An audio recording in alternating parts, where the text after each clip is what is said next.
सबसे पहले ये समझे कि आहार हम जो ले रहे हैं उसका मकसद क्या है हमारे शरीर में। उसका मकसद तभी पूरा होगा जो हम आहार लें, उस आहार से जो उसके अंदर का आहार रस है वो उससे बाहर निकल कर आए, उसका पोषक तत्व बाहर निकल कर आए। वो पोषक तत्व फिर पूरे शरीर में विक्षेपित हो, पूरे शरीर में वो फैले, पूरे शरीर में फैल कर वो जितने भी शरीर के अंग हैं, जितने भी धातुएं हैं, उन सारे धातुओं में वो जाकर स्थिर हो, वहाँ पर वो पोषण दे। फिर जब हमें कोई कर्म करना हो, उस कर्म करने के लिए जब भी हमें ऊर्जा की ज़रूरत हो, जब भी हमें पोषकांश की ज़रूरत हो, वो पोषकांश वहाँ उपयोग हो पाए और उपयोग के बाद जो भी कर्म हमें हमारे सामने आए वो पूर्ण रूप से हमारे सामने फलीभूत हो। तो हम देखते हैं कि आहार इस ढंग से इन 5 स्तरों पे ही जाकर अपने पूरे कर्म को, अपने पूरे लक्ष्यांत को पाता है।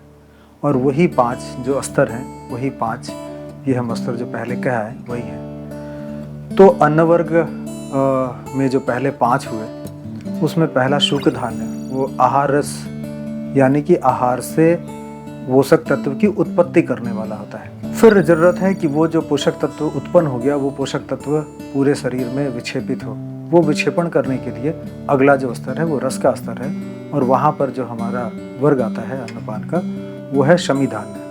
वो शमी धान्य रस के स्तर पे है और वहाँ पर वो प्राण का धारण करता है। रस जब विक्षेपित कर दिया आहार रस के पोषकांश को, तो फिर ये पोषकांश धातुओं में, हमारे शाखाओं में वहाँ पर जाकर स्थिर होने चाहिए और ये कार्य करने वाला हमारा मांस वर्ग है। फिर जब उसकी उपयोग की बात आती है उन पोषकांश की, तो उस उपयोग को करने के लिए हमारा जो उपांग है वो उसका उपयोग करते हैं और ये उपयोग करने में जो सहायक वर्ग है वो शाक वर्ग है, क्योंकि वह उपांग में ही प्राण का धारण करता है। फिर कर्म करने की बात आती है, तो जो उपांग इन पोषकांशों का उपयोग करता है, ये उपयोग करके जो हमारे सामने कर्म फलीभूत होते हैं वो हमारे अनुबंधित धातुओं के द्वारा होता है और उसका जो स्थान है वो अंग है और इन अंगों में जो प्राण का धारण करने वाला है वो है फल वर्ग। फिर आगे बढ़े तो अगले जो 5 वर्ग हैं वो पान वर्ग हैं। पान वर्ग यानी प्राण का वहन करने वाले, हम ऐसा पहले कहा है। तो ये बिल्कुल क्रमशः उसी ढंग से आहार रस में, आहार से पोषकांश को आहार रस में वहन करने वाला जो वर्ग है वो पहला वर्ग यानी हरित वर्ग है। फिर जब वो आहार रस में आ गया और फिर उसका वहन रस में होना है, तो ये वहन कराने वाला जो वर्ग है वो है मध्य वर्ग। आगे धातुओं में अंबु वर्ग और फिर उसके आगे उपांगों में गोरस वर्ग और फिर अंततः अंगों में इक्षुविकार वर्ग। यहाँ ये शब्द थोड़े क्लिष्ट महसूस होंगे, मैं बता दूं। हरित वर्ग वो वर्ग है जिसके अंदर कई सारे अलग अलग वैरायटी की चीज़ मिलेंगे जो आपस में कहीं एक दूसरे से साम्यता नहीं भी रख सकते हैं। आप हो सकता है कि उनको आप सब्जियों में समझें, जैसे सहजन, नींबू, ये सारे सब्जियां हैं, इनको शाक वर्ग में होना चाहिए, पर आचार्य चरक ने इसको हरित वर्ग में रखा, क्योंकि ये जो पूरा ही क्लासिफिकेशन है ये क्लासिफिकेशन वर्नाकुलर नहीं है, ये स्पीसीज या मॉर्फोलॉजी या किसी भी ऐसी साम्यता से नहीं है, ये प्रयोजन के अनुसार है। आहार का कौन सा वर्ग हमारे शरीर में कौन सा प्रयोजन पूरा करता है, इसके अनुसार ये सारे वर्ग निर्धारित हैं। इसमें ये साम्यता की बात है नहीं कि अगर सहजन सब्जी है तो क्यों नहीं इसको शाक वर्ग में रखा जाए। सहजन का कार्य है अगर प्राण का वहन करना, तो फिर वो पान वर्ग में ही होगा और वो हरित वर्ग के अंदर आएगा। उसी प्रकार से मध्य वर्ग के अंदर जितने भी फर्मेंटेड प्रोडक्ट्स, अल्कोहल और ये सारी चीज़ें हैं, ये इसके अंदर आएंगे। अंबु वर्ग में जल, अलग अलग प्रकार के जल, किनके क्या गुण हैं, ये सारे यहाँ पर वर्णित किए जाएंगे। गोरस वर्ग में गो से उत्पन्न यानी दूध से उत्पन्न जो भी चीज़ें हैं, उनके जो अलग अलग विकार हैं दूध से बनने वाले, वो सारे इसके अंदर आएंगे। और अंततः इक्षु विकार, गन्ने के रस से उत्पन्न जो भी चीज़ें हैं, खाद्य पदार्थ, वो इक्षु विकार के अंदर आएंगे। तो ये 5 पान वर्ग हैं।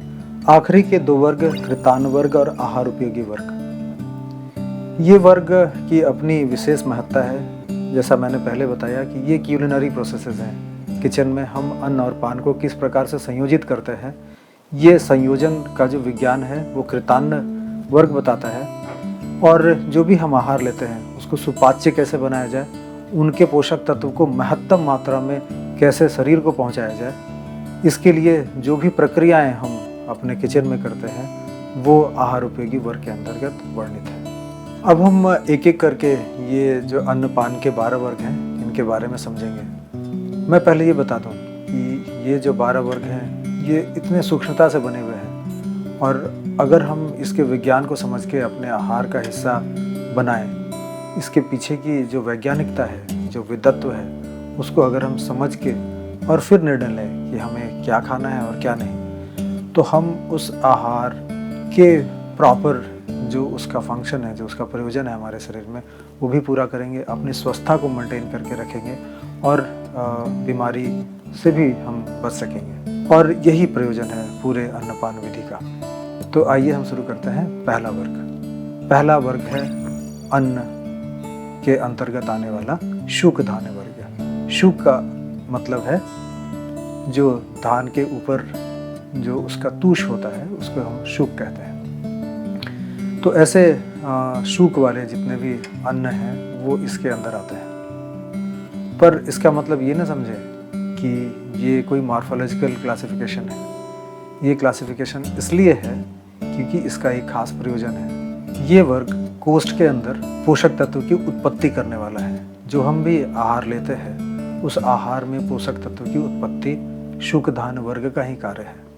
तो शुक धान्य वर्ग के अंतर्गत हम क्या क्या लेते हैं नॉर्मली अपने आहार में, हम समझे कि हम जो लेते हैं उसके पीछे की समझ क्या है। कहीं हम कुछ गलत तो नहीं करते, कहीं ऐसा तो नहीं कि इसका प्रयोजन कुछ और है और हम कुछ और समझ के उसे हम मिथ्या रूप में ले रहे हैं। और सच माने तो जो प्रचलित हमारी तरीके हैं उन तरीकों में हम बहुत सारी चीज़ें उल्टी ही करते हैं। तो शुरू करते हैं चावल से। चावल जो हम लेते हैं वो कई प्रकार के होते हैं और सबसे कॉमनली जो हम लोग चावल लेते हैं वो है साली चावल। ये सबसे अच्छा चावल माना जाता है और जितने भी चावल हैं वो सारे तृष्णा शामक यानी हमारे प्यास को मिटाने वाले, हमें बृंघण देने वाले, हमारे शरीर को पुष्टि देने वाले होते हैं। और दूसरी तरफ जब हम चावलों की वैराइटीज़ देखते हैं तो कुछ चावल की वैराइटीज जल्दी उत्पन्न हो जाते हैं, कम ही दिनों में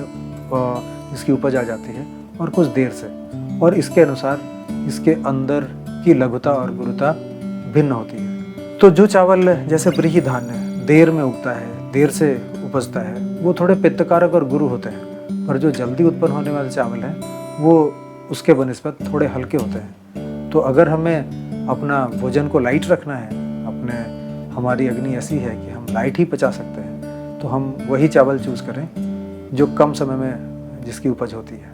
जैसा कि हमने जाना कि शुक धान्य सामान्यतः शरीर में स्निग्धता पैदा करने वाला, तृष्णा को मिटाने वाला, शरीर में बृंघण पैदा करने वाला यानी हमारे शरीर के धातुओं को बढ़ाने वाला होता है, और साथ ही साथ ये त्रिदोष शामक भी होता है। ये तीनों दोषों को शांत करता है, इनका शमन करता है। पर चावल की अलग अलग अगर वैराइटीज़ पे जाएं, मार्केट में कई तरह के चावल उपलब्ध हैं, तो आप ये सबसे पहले ध्यान दें कि बहुत नया चावल ना लें, क्योंकि जो नया चावल होता है वो काफ़ी क्लेदी होता है, वो क्लेद कर होता है। तो थोड़ा पुराना चावल ले लें, अगर अवेलेबल ना हो तो घर में कुछ दिन रख लें, अपने आप ही वो पुराना हो जाना, और फिर उसका सेवन करें। चावल की और वैराइटीज़ देखें तो चावल के कई सारे नाम आपको उपलब्ध होंगे। जो सबसे अच्छा चावल माना जाता है वो है रक्तसाली यानी लाल साली चावल।